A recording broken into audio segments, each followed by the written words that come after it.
Yeah, hi there, and these comments are for M, and I'm just using your initials for privacy purposes. I'm going to listen to one of your integrated speaking practice tests. I think you may have sent me another one also, so hopefully you have everything done that you need to get done for this particular class. Am I right?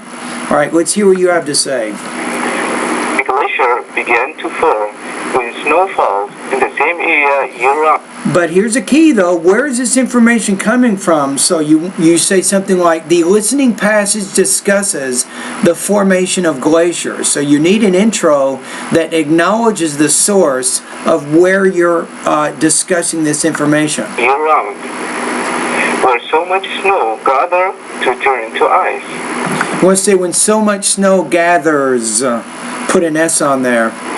Every year, new layers of snow cover and pressure the previous snow. Let's say layers. The pressure reshapes the snow to grains similar to sugar grains. Okay. Then, over time, these grains get bigger and compact. You can say it becomes bigger and more compact, because you don't normally say compactor, but you do have to say more because that makes it parallel to bigger. So then it becomes bigger and more compact. After 2 winters, the snow turns to a shade between snow and glacier ice. Over time... And what is that called? I think they refer to it as fern, right? The spaces between grains become very tiny, and the crystals can be several inches in length. This takes hundreds of years. Finally, the glacier becomes heavy, so it begins to move downhill because of the force of gravity. Exactly, so that's exactly kind of what happens. So I think, like I said, you can connect the beginning of the speech better to the integrated speaking task. I thought you could do better there. And sometimes it is a little bit difficult to understand what you're saying due to your pronunciation problems. And I'd like to see you work a little bit more on intonation and thought groups and blending. You can study these things in the pronunciation area of my course. All right, let's take a look at your score here. So on this one, this is, I think, number 6, the one on glaciers. So I'm going to put you right now in the 2 range. Put you about 2.16 out of 4, or 17 points out of 30 on this practice test. Now 2.16 is going to put you at about 75 on this one. Alrighty? Now I think maybe you might have completed another practice test in here on nuclear energy. Yes, you did. Let me listen to that right now too. This is the most difficult practice test I have. Can we go ahead and download this one for a minute? Okay, here we go. So this is nuclear energy. This is, I think, a reading, listening passage, academic.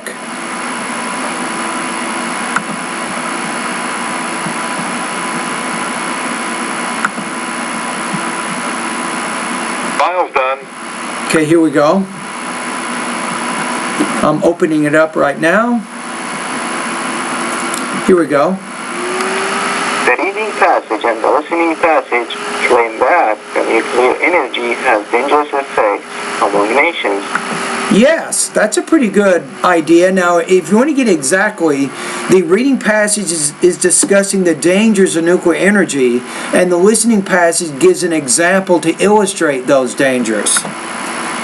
As before, the reading passage gives some information about International Atomic Energy Agency.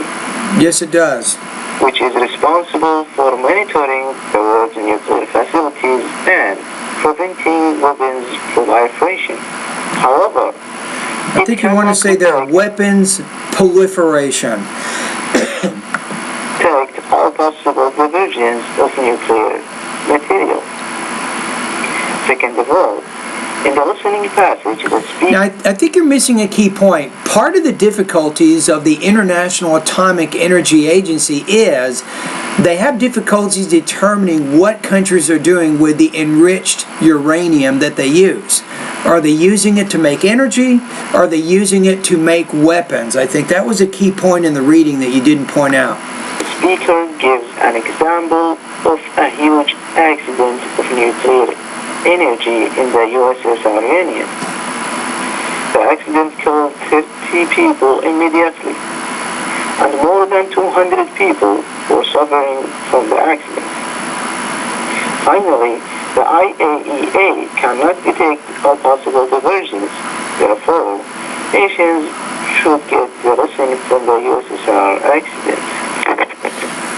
Okay, so you're there, kind of. So you had some difficulties explaining, I think, some of the key areas of the reading passage, and you're having some minor difficulties explaining the information because the complexity or the denseness of the material, it's a little bit hard for you to handle pronouncing these kinds of academic words, right? But still, I think you made a good effort on it. So I'm going to say, I'm going to put you at 2.50 out of 4 on this one, or 19 points out of 30 on this particular practice test. Now, for the purposes of our class, this is going to put you at 85% on this assignment. Now, let me go back to in-grade now. Let's make sure. I think that you just completed, I think, all the assignments in this particular class except for my vocabulary quiz E. I think that's the only thing you're missing right now as far as I can tell. But let me go ahead and take a look at, I'm looking at your grades right now. So vocabulary quiz E you have not done. I just checked. I went to that one. You just did the glacier one, which is number 4. So I gave you 75 on that. Now for the nuclear energy one, I gave you 85 on that one, which moves your grade up to an 85. So still, you have not completed the vocabulary quiz, as far as I can tell, right? I think you might have sent me a message right now. Let me see.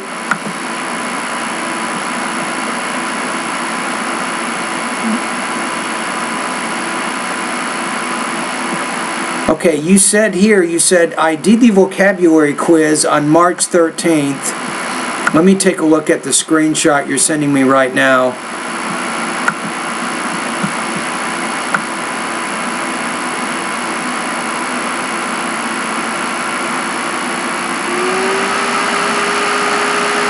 No, this is Group F.